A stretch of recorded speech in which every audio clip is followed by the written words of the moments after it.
The 8-year Iran-Iraq War 1980 to 1988 was the longest conventional conflict of the 20th century and reshaped Middle Eastern geopolitics, beginning with Iraq's surprise invasion of Iran on the 22nd of September 1980, and ending only after United Nations Security Council Resolution 598 took hold in August 1988. The struggle consumed a rising regional powers, drew in the superpowers, wrecked Gulf commerce, and left a traumatic legacy of 500,000 dead, origins and causes, long-simmering disputes over the Shat al-Arab waterway, and the oil-rich Iranian province of Khuzestan provided Saddam Hussein with a territorial pretext. But ideology and fear were decisive. Baghdad's Ba'athist regime watched Iran's 1979 Islamic Revolution with alarm, fearing Shiite agitation among Iraq's majority Shia populace, and hoping to seize a moment of Iranian disarray. Pan-Arab nationalism soon led Ba'athist legitimacy, and Saddam's ambition to replace Egypt as the Arab world's leader coalesced into a gamble for quick victory. The Iraqi offensive, 1980-1982, Iraq opened with coordinated armor thrusts toward Khorram Shah, Baden, and Desful, aiming to sever the Al-Vaz-Baghdad road and secure deep defensible lines along the Karun River. Early air raids sought to neutralize Iran's air force, but Iranian pilots, many still loyal despite the revolution's purges, kept Kiev-14s flying, while major cities such as Khorram Shah fell after bitter street fighting. Tehran mobilized Revolutionary Guard besieged volunteers, imposed rationing, and framed the invasion as a sacred defense to fight Moqattas. By May 1980, two Iranian counteroffensives, notably Operation Moqattas, recaptured Khorram Shah and pushed Iraqi forces back over the border, transforming the war into a grinding stalemate. War of Attrition, 1988-1986. From 1980 to onward, the front congealed into World War I-style trench systems, stretching hundreds of kilometers. Iran launched successive year of victory offensives Dawn, Val-Fayar, and Jerusalem, Karbala.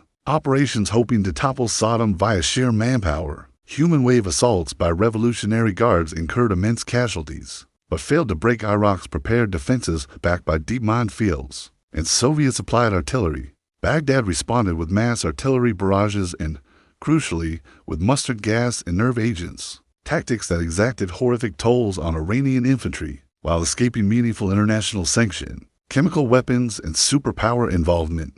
Iraq's introduction of chemical warfare, first on the battlefield in 1983 and later against civilians in Halabja in March 1988, killed thousands and terrorized Kurdish regions. Western powers, alarmed by Iran's revolutionary zeal, tilted toward Baghdad. U.S. satellite intelligence aided Iraqi targeting.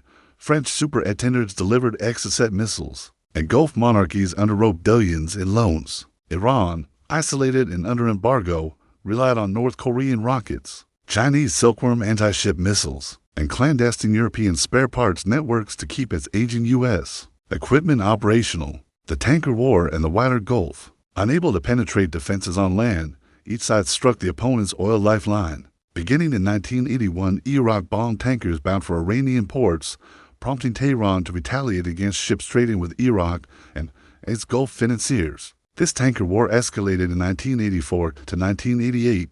Mines, Silkworm missiles, and aerial raids turned the Persian Gulf into a free-fire zone, damaging more than 500 commercial vessels. Operation Earnest Will 1987-88 saw the U.S. Navy reflag Kuwaiti tankers and clashed directly with Iran in Operation Praying Mantis, the largest American surface action since World War II.